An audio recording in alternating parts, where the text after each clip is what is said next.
public sector banks in the country have recovered an aggregate amount of more than 1.3 lakh crore rupees from the written-off loans during the last 5 financial years, informed Finance Minister Nirmala Sitharaman in Lok Sabha.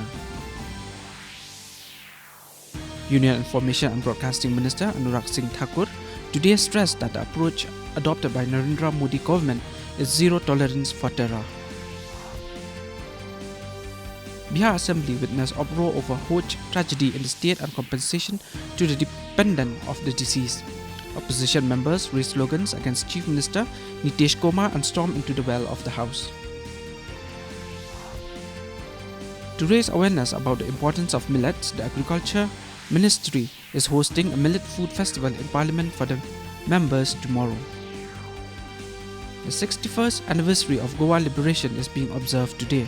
President Draupadi Murmu, Vice President Jagdeep Dhankar and Prime Minister Narendra Modi have conveyed their greetings to all fellow citizens, especially the people of Goa.